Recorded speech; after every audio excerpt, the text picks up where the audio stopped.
Assalamualaikum warahmatullahi wabarakatuh. Para pendengar dan peminat kuliah-kuliah yang saya berikan di dalam kaset ini, saya mengucapkan selamat mendengarkan dan selamat memperhatikan. Hari ini yang akan saya bicarakan di dalam kaset kita ini ialah soal puasa yang kita hadapi sekali di dalam setahun, yaitu pada bulan Ramadan, bulan yang ke-9 menurut hitungan tahun hijrah. Tuhan bersabda di dalam Al-Quran, A'udzu billahi minasyaitonir rajim. Kutiba alaikumus siyam kama kutibal ladzina min qablikum la'allakum tattaqun. Ayyaman ma'dudat. Telah diperintahkan oleh Tuhan kepadamu mengerjakan puasa, sebagaimana telah diperintahkan pula hal yang demikian ini kepada umat yang terdahulu daripadamu. Maksudnya ialah supaya kamu bertambah takwa kepada Allah. Dan bilangannya pun tidak banyak. Ayyamam ma'dudat, pada beberapa hari yang dapat dihitung. Maksudnya bulan Hijriyah itu atau menurut perhitungan bulan 29 dan 30. Berbeda dengan Syamsiah, perhitungan matahari antara 30 dan 31 dan satu yang 28. Sekali 4 tahun jadi 29. Maka di dalam perhitungan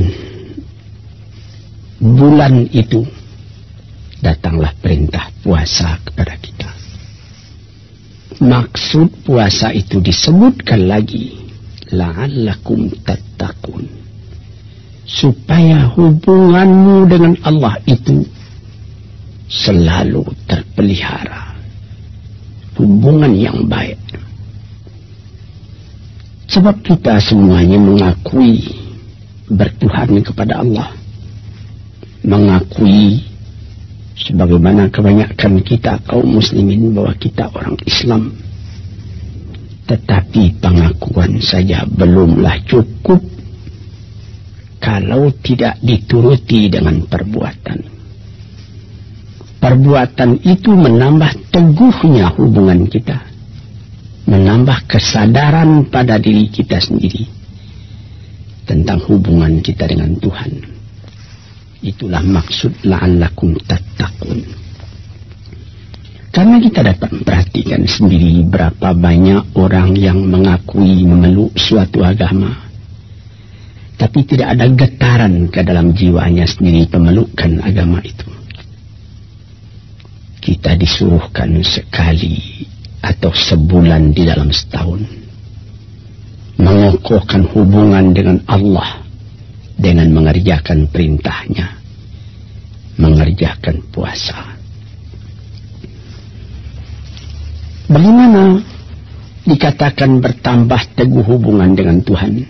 Karena di dalam mengerjakan puasa itu kita insaf bahwa yang memerintah kita tidak yang lain melainkan Tuhan. Tiap-tiap kita barangkali akan merasakan kalau sekiranya ada orang lain selain Allah yang melarang kita makan siang hari, kita tidak akan setia menuruti perintah orang lain itu. Kita cuma setia menuruti perintah Allah. Di sini timbulnya kontak antara diri sendiri dengan Tuhan. Apabila kita telah mengerjakan perintah Tuhan itu dengan insaf, timbullah perubahan dalam jiwa kita sendiri. Kita tidak merasa kesepian lagi dalam hidup ini. Kita merasa ada hubungan dengan Tuhan. Inilah maksudnya la'allakum tattaqun itu. supaya kamu bertambah teguh hubunganmu dengan Tuhanmu. Kemudian dikatakan pula bahwa bilangannya tidak banyak, tidak terus menerus sampai 6-7 bulan, atau tidak terus menerus sampai hubungan 1 tahun, tidak. Cukup sebulan Ramadan saja. Sebulan itu sudah cukup kita mengerjakan dengan penuh keinsafan, melaparkan perut kita. Kita tidak minum, kita tidak makan, dengan kesadaran. Para peminat kuliah-kuliah ini yang berbahagia, ada orang mengatakan, katanya, kita mau bebas, kita mau merdeka. Sekarang kita dilarang makan, dilarang minum siang hari. Bukankah itu mengurangi kemerdekaan kita, menghambat kebebasan kita? Ini ada yang bertanya begini, tetapi saya akan menjawab sebaliknya.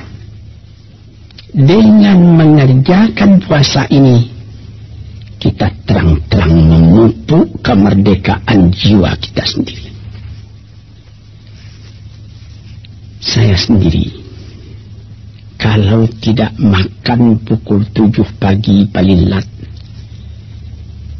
nasi agak setengah piring, kopi susu agak semangkuk, itu saya jadi bodoh.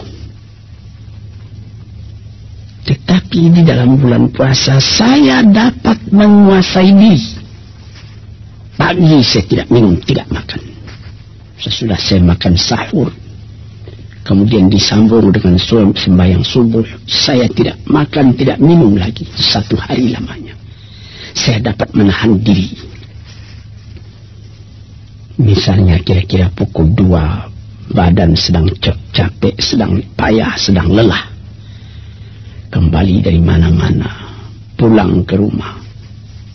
Dia didapati anak-anak tidak ada di rumah, dia sedang bermain-main. Ibunya pun sedang tidur. Kita masuk ke rumah, tidak ada orang lain. Di dinding terletak kulkas, di sana tersimpan minuman-minuman yang sejuk. Dibuka kelihatan minuman itu. Tapi kita dapat menguasai diri walaupun anak tak melihat, istri tak melihat. Kita bisa tidak mau minum karena Allah yang melarang minum. Inilah hikmat puasa. Pendidikan disiplin kepada diri sendiri. Apabila orang sebagaimana dikatakan oleh orang Arab, man lam yastati' qiyadata nafsihi lan yastati'a qiyadata ghairihi. Orang yang tidak ada kesanggupan mengatur dirinya sendiri, jangan harap dia dapat mengatur orang lain. Jadi didikan puasa itu adalah didikan yang disebut dalam kata-kata modern sekarang ini introspeksi.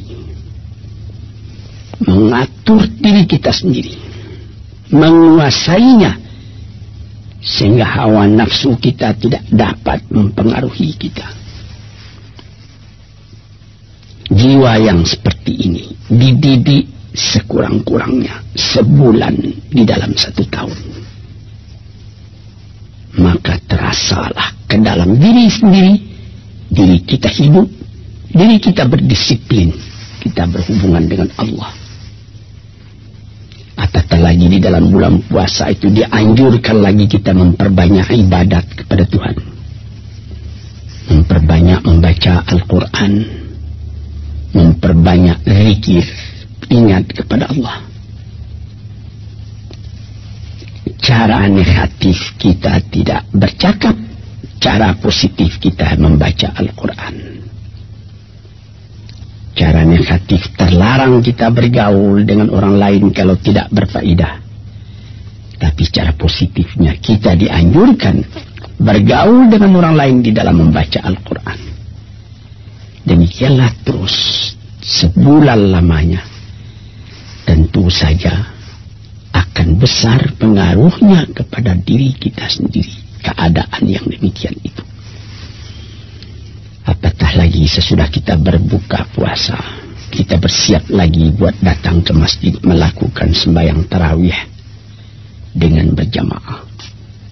Sebulan lamanya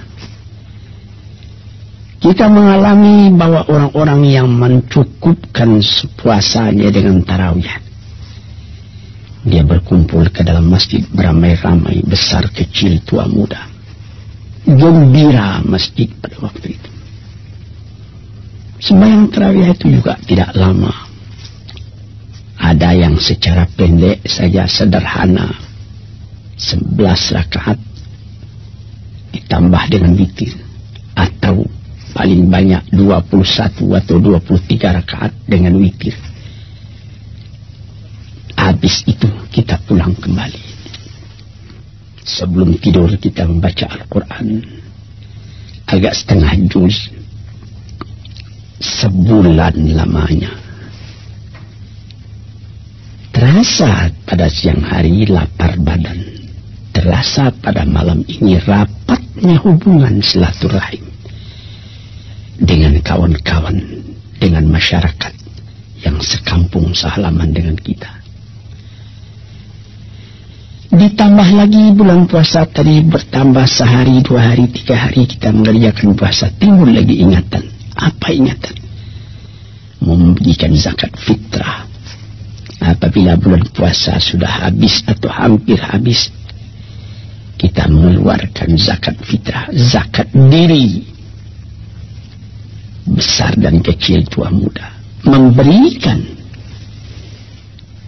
entah beras atau harga seharga beras 2,5 liter, 2,5 kilo atau 3,5 liter. Dengan itu tiap-tiap orang tidak ada yang berniat meminta, tapi tiap-tiap orang berpikir bagaimana saya bisa memberi. Bertambah iman orang, bertambah dia berpikir buat memberi. Bertambah lemah iman orang, dia berpikir buat meminta. Sedang di dalam perkataan dari Nabi sendiri dikatakan, yadul ulya khairum min yadis sufla. Tangan yang di atas, yaitu yang memberi, lebih baik daripada tangan yang meminta, yang menadah di bawah. Bertali dari sini kekuatan iman dengan cinta kepada sesama makhluk dididikkan dalam bulan puasa. Menyelenggarakan perkataan dari Nabi kita sallallahu alaihi wasallam, la yu'minu ahadukum hatta yuhibba li akhihi ma yuhibbu li nafsihi.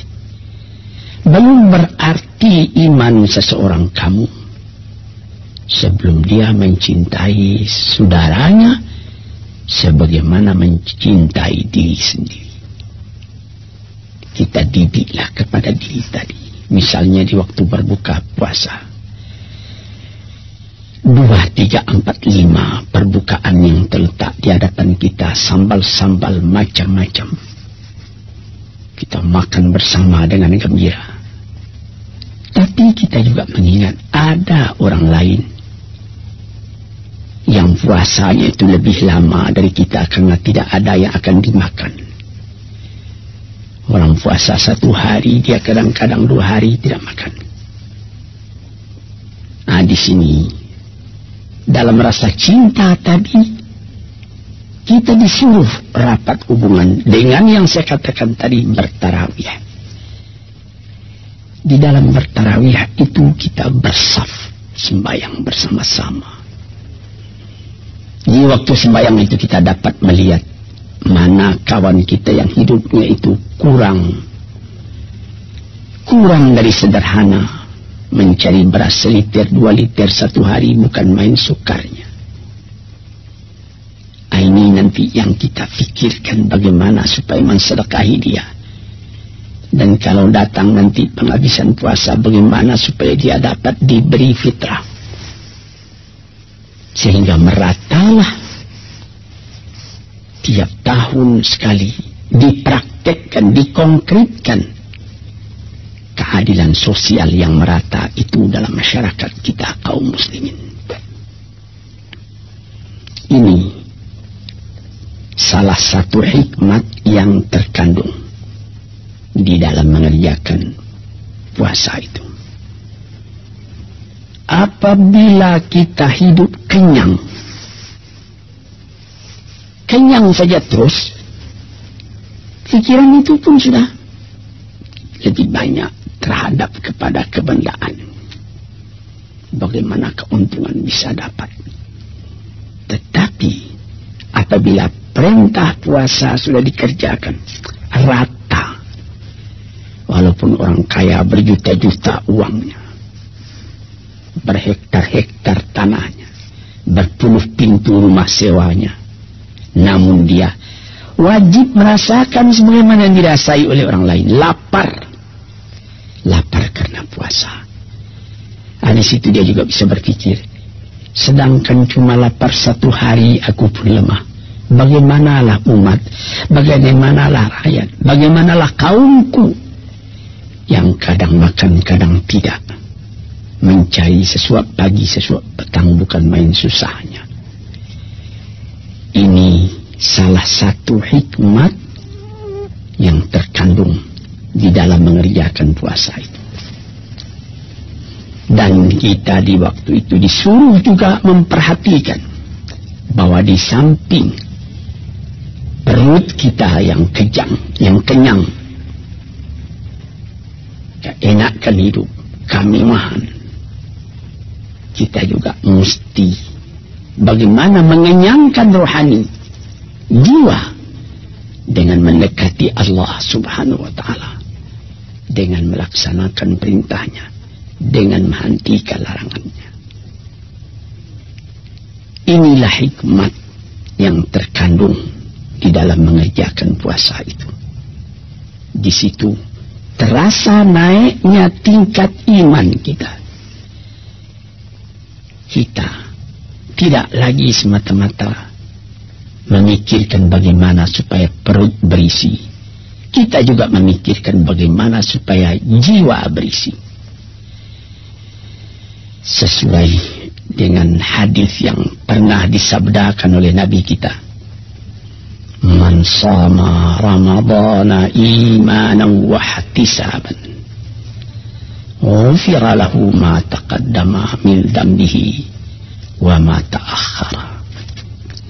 Barang siapa yang puasa bulan Ramadan dengan iman, wahtisaban, dengan perhitungan keadaan diri sendiri, perhitungan berapa baru kebajikan yang dapat saya amalkan dalam dunia ini, berapa kelalaian dan kelengahan dalam hidup saya, bagaimana saya bisa mengisi hidup itu dengan nilai-nilai yang tinggi yang akan membawa kebahagiaan saya hidup di dunia dan kebahagiaan pula di akhirat.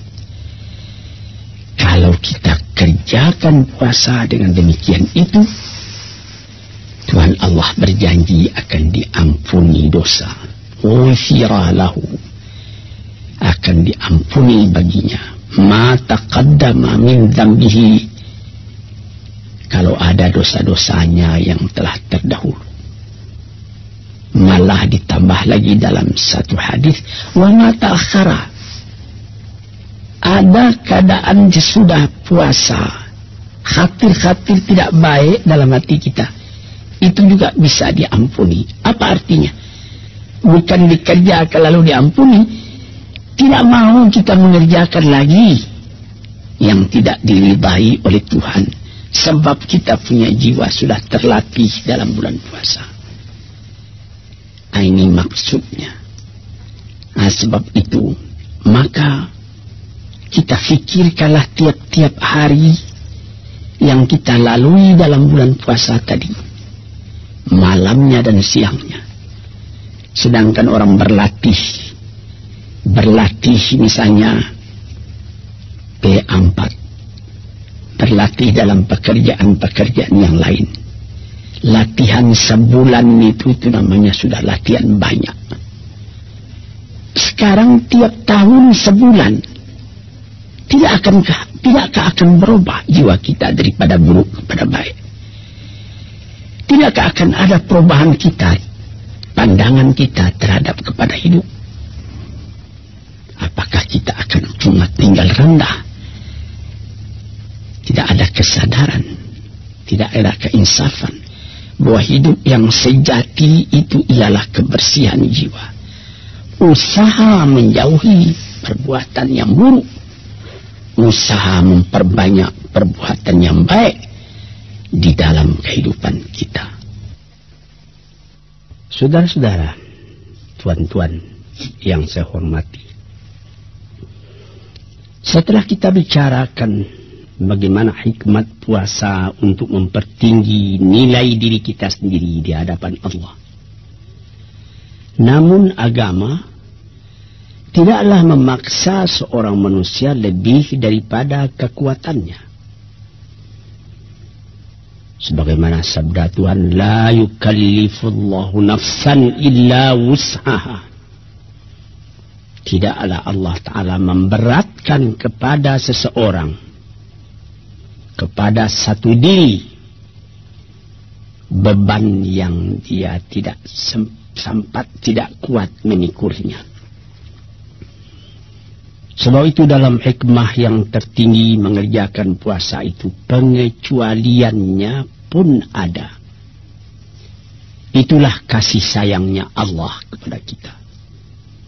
Baik mengerjakan puasa atau mengerjakan sembahyang atau mengerjakan haji, rukun-rukun, tiang-tiang yang berat yang menjadi pokok, ada kecualinya. Misalnya kita disuruh sembahyang berdiri. Kalau kita tidak kuat berdiri karena kita sakit, kita diizinkan duduk, tidak dipaksa juga berdiri. Dan kalau penyakit payah sehingga duduk pun tidak bisa, kita disuruh, boleh kita tidur terus. Asal apabila sembahyang waktunya datang, kita tetap mengerjakan sembahyang itu. Padahal berdiri itu menjadi syarat tadinya bagi sahnya sembahyang. Kita mesti berwudu, tidak berwudu tidak sah sembahyang. Tapi kalau badan sakit, ada penyakit yang menyebabkan tidak bisa kena air, boleh kita bertayamum, menggosok badan dengan tanah. Kita diwajibkan sekurang-kurangnya seumur hidup agak sekali pergi ke Mekah, wajib ke Mekah. Tapi ada ujungnya, man istata'a ilaihi sabila. Orang yang telah kuat dia buat pergi ke sana, membayar kapal terbang misalnya, atau semasa kapal api, kapal laut, naik kapal dengan aman. Kalau belum ada ongkos, belum wajib. Itu keringanannya. Sama sekali perintah Tuhan, ada syarat rukunnya yang mutlak, tetapi ada pengecualian. Begitu juga puasa ini. Tadi saya terangkan, la'allakum tattaqun, supaya kamu bertambah teguh hubunganmu dengan Allah. Tapi diberikan terang juga. فَإِن كُنْتُمْ مَرِيضًا أَوْ عَلَى سَفَرٍ فَعِدَّةٌ مِّنْ أَيَّامٍ أُخَرَ. Kalau kamu sakit atau kamu di dalam perjalanan, boleh kamu hitung saja di hari yang lain. Tak usah kamu puasa ketika sakit itu, tak usah kamu puasa ketika dalam perjalanan itu. Ganti saja di hari yang lain nanti. Lalu di ujung ayat dikatakannya, yuridullahu bikumul yusra wa la yuridu bikumul usra. Allah Ta'ala mau kamu itu yang mudah. Kalau secara orang sekarangnya, yang rileks, yang fleksibel, tak usah memberati. Tapi orang yang kuat, dia punya iman, tidak sampai hati pula dia buat meninggalkan. Nah, disinilah kasih Allah dan cinta kita manusia. Saya ingat, tuan-tuan yang terhormat, ayah saya sendiri. Beliau terkenal seorang alim besar, seorang ulama, seorang sufi. Kawan saya, Dr. Ali Akbar, yang mengobat beliau waktu itu, memberikan advice kepadanya. Abuya ini tidak usah puasa lagi. Dalam Al-Quran pun sudah boleh Buya melepaskan puasa. Buya sudah tidak kuat lagi. Beliau diam saja. Dan beliau terus puasa. Sehabis puasa, dokter datang ke rumahnya. Melihat beliau. Beliau kelihatan gembira. Apa katanya? Adik Akbar, Buya masih puasa lagi. Ya kan sudah boleh Buya lepaskan. Benar. Tetapi Adik Akbar katanya, sedangkan puasa-puasa yang sunat tidak sanggup Buya mengerjakan sepenuhnya. Sekarang yang wajib itu pula akan Buya tinggalkan. Tidak sampai hati Buya katanya. Di sini kelapangan yang diberikan Allah dan kecintaan manusia mengerjakan sepenuhnya. Ini adalah ilmu tasawuf yang dalam hal ini. Keuzuran atau dispensasi yang diberikan oleh Allah di dalam ibadat itu, sebagaimana disebutkan tadi, sakit atau di dalam perjalanan. Perjalanan itu pun ada pembicaraan ahli fikih sekian banyaknya. Ada yang sekian marhalah, ada yang 2 hari perjalanan, ada yang mengerjakan mengatakan 3 kali perjalanan pos kalau dengan kuda yang kencang dan lain-lain sebagainya. Tetapi ada ulama yang mengatakan tidak ada itu hadnya. Wala yuhaddadu haddas safar. Tidak ditentukan berapa hadnya safar itu. Apabila kita sudah merasa bahwa ini sudah nama berjalan, musafir, sudah boleh dilepaskan. Ada perjalanan misalnya kalau dulu dari Jakarta pergi ke Singapura, 2 malam 1 hari. Kita berangkat dari Jakarta pukul 5 petang, dan pada hari Senin misalnya, pagi-pagi hari Arba'ah kita sampai di Singapura. Tapi sekarang dari Jakarta ke Singapura cuma 1 jam 20 menit. Alangkah dekatnya. Anda ada pembicaraan itu bagaimana dulu kapal terbang sekarang kapal api? Tidak ada. Tidak ada. Cuma hadnya ialah iman kita. Saudara-saudara pendengar, saya sendiri pernah di dalam bulan Oktober terjadi bulan puasa di tahun 1968, saya ke London. Kalau bulan Oktober itu sudah mulai musim dingin. Jadi kalau musim dingin, pendek siangnya, panjang malamnya. Pukul 7 pagi, saya sahur. Pukul 7 pagi, saudara-saudara yang terhormat, sahur. Nanti pukul 5 petang, saya sudah berbuka di London. Sebab siangnya pendek, malamnya panjang. Ketika itu sedang di London itu, sahabat saya yang saya cintai, almarhum Auh Kartahari Maja, saya tinggal di rumah beliau. Buat Buya saya sediakan makanan siang katanya. Buya kan tidak puasa karena musafir. Saya katakan terus terang, saya mau turut puasa. Karena pendek. Terus selama di London itu 10 hari saya punya puasa jalan. Pukul 7 pagi, 7:30 belum terbit matahari. Coba pikir. Sedang kalau di tanah air kita pukul 4 itu sudah mesti berhenti makan. Sebab 4:10 subuh sudah datang. Nanti berbukanya lewat pukul 6. Jadi 14 jam saya puasa kalau di tanah air. Di London di musim dingin cuma 10 jam.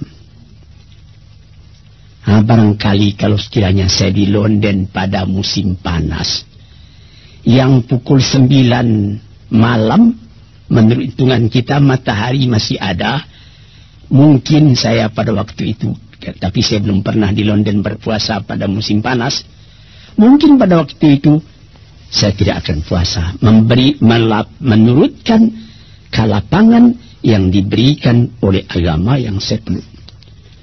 Sebab kita pukul 4 pagi sudah mesti berhenti makan. Itu matahari sebentar lagi sudah terbit, fajar sudah menyingsing. Nanti pukul 9 sampai setengah 10 hari masih terang. Berapa lama kita puasa? Sedang kita musafir, diberi kelapangan oleh Tuhan. Beginilah tuan-tuan yang terhormat, kelapangan-kelapangan itu kita sesuaikan pula dengan pengetahuan kita tentang keadaan musim panas, musim dingin di dunia ini. Hadirin yang terhormat, para pencinta, pendengar kaset yang saya muliakan, yang lain-lain pun diberi kelapangan. Perempuan yang sedang hamil,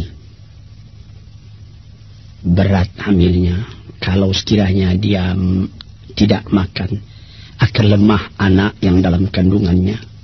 Boleh dia ganti saja dengan fidyah. Menurut keterangan Ibnu Abbas, fidyah saja. Ada juga mengatakan fidyah kalau sekiranya dia merasa akan melemahkan kepada dirinya, hendaklah dia qada. Tapi kalau dia memikirkan anak yang dalam perut, hendaklah dia fidyah dan lain-lain sebagainya. Tapi yang umum mengatakan fidyah. Demikian juga orang tua. Orang tua yang umurnya sudah hampir 80 tahun. Sedangkan di umur 70 tahun sudah dinamai asirullah. Artinya dia masih ditahan oleh Tuhan di dunia ini. Ada yang sanggup dia puasa. Tapi kalau terlepas, tidak dapat dia mengqada lagi, payah. Orang tua begitu pun sudah dibolehkan. Ganti saja yang ketinggalan itu. Begitu berat puasa tapi boleh diganti. Dengan mood. Dengan sekedar sekali pertanakan beras. Sudah boleh diganti. Di sini kita melihat. Di dalam peraturan yang keras. Allah Ta'ala ada mempunyai dispensasi. Kepengecualian. Inilah yang disebut, yang bisa ditafsirkan dalam ayat sendiri. Innallaha azizun hakim. Allah itu adalah sangat streng, disipliner, perkasa sebagai aturan militer. Hakim, tapi dia juga bijaksana. Jadi kalau kita tafsirkan secara populer sekarang, Allah itu memerintah secara sipil, secara militer. Keras peraturan, tapi dispensasi ada. Allah keras peraturan, aziz, dan Allah pun mempunyai kebijaksanaan, hakim. Saudara-saudara, kaum muslimin yang terhormat.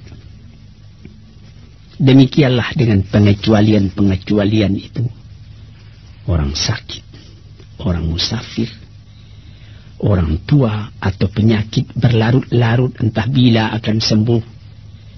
Sebagai orang penyakit TBC, sebagai penyakit MAH, bukan penyakit singgah itu, kadang-kadang bertambah lama, bertambah larut. Tidak bisa diqada. Kapan akan diqada? Penyakit bertambah lama, tambah larut. Itu juga boleh membayar fidyahnya. Di sini kita mengatakan, melihat bagaimana Allah Ta'ala memberi alasan. Yuridullahu bikumul yusra wa la yuridu bikumul musra. Maksud Tuhan Allah dengan kamu itu ialah yang mudah, bukan yang sukar. Kadang-kadang manusia pun memakai kebijaksanaan seperti ini. Apa misalnya? Ya, misalnya ini juga, misal secara ringan, ada seorang diputuskan oleh hakim, dia mesti dihukum mati. Tetapi sebelum hukuman itu dilancarkan, lebih dulu diperiksa oleh dokter. Apakah badan orang ini sehat? Jangan sampai dia menjalani hukuman itu dalam sakit. Ini kebijaksanaan ilham daripada Allah kepada manusia, di dalam manusia menjalankan perintah Allah itu. Adapun uzur itu bergantung juga kepada iman kita sendiri.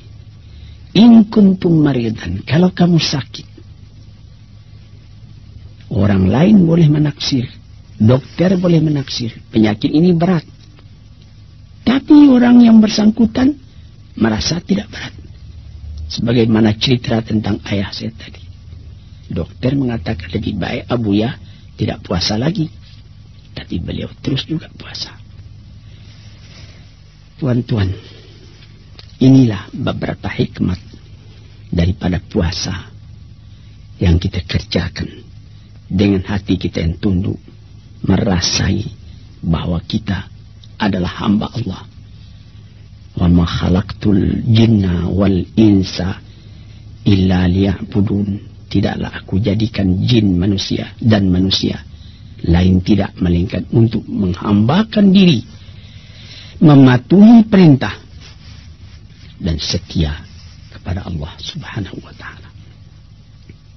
Dengan kesetiaan kita itu, sebagaimana katakan pada pendahuluan tadi, menambah naik tingkat martabat kita. Yarfa'illahu alladhina amanu walladhina utul ilma darajatin. Diangkat derajatnya, martabatnya, pangkatnya oleh Allah. Orang yang berilmu dan orang yang beriman setinggi-tingginya diangkat oleh Tuhan. Berbekas kepada hidup kita sendiri, ketenangan kita melihat alam. Dan kita boleh merasakan sendiri apabila kita kerjakan puasa ini dengan setia, sebudal lamanya 29 atau 30. Pada hari terakhir kedengaran takbir, lalu keluar maklumat baik di radio atau di televisi mengatakan besok kita sudah berhari raya. Sebagaimana tradisi di negeri kita, di mana-mana kedengaran beduk berbunyi bersaut-sautan. Takbir menggema di mana-mana, di jalan raya, di pelosok jauh, di kampung-kampung. Malah seketika saya ke Irian Jaya, kawan-kawan di sana mengatakan bahwa pada malam takbiran di Irian Jaya itu lebih hebat daripada malam-malam yang lain. Mobil-mobil keluar, berpasangan lilin, berpasangan lampu listrik di muka-muka rumah orang. Di bukit-bukit, di lembah-lembah kedengaran takbir bersama-sama. Besoknya terjadilah Aidil Fitri. Muka kita lebih cerah, hati kita senang. Kewajiban kita telah kita bayarkan, perintah Allah telah dilaksanakan. Puasa sudah kita kerjakan, fitrah pun sudah dibayar.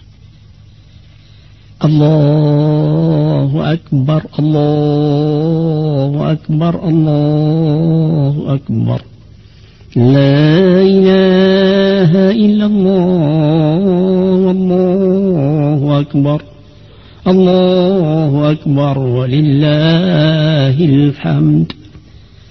الله أكبر ولا نعبد إلا إياه مخلصين له الدين ولو كره الكافرون الله أكبر كبيرا والحمد لله كثيرا وسبحان الله بكرة وأصيلا لا إله إلا الله وحده ونصر عبده وأعز جنده وهزم الأحزاب وحده لا إله إلا الله والله أكبر الله أكبر ولله الحمد. Fajar menyingsing, matahari pun naik, langit lebih cerah, orang berkerumun pergi sembahyang ke tempat beribadat, baik ke tanah lapang yang luas atau ke dalam masjid yang besar. Setelah selesai mengerjakan sembahyang, mendengarkan khutbah, kita bersalam-salaman antara satu sama lain. Tidak meminta maaf pada orang, tetapi memberi maaf. Memberi. Tuan-tuan hadirin, tuan-tuan pendengar kaset yang saya muliakan, disinilah terasanya halawatul iman, manisnya iman kepada Allah, berat dipikul, ringan dijinjing. Langit ditengadah, bukit didaki, lurah diterjuni, dicari ridha Allah subhanahu wa ta'ala dalam alam ini. Sekianlah keterangan saya tentang hikmat mengerjakan puasa ini. Assalamualaikum warahmatullahi wabarakatuh.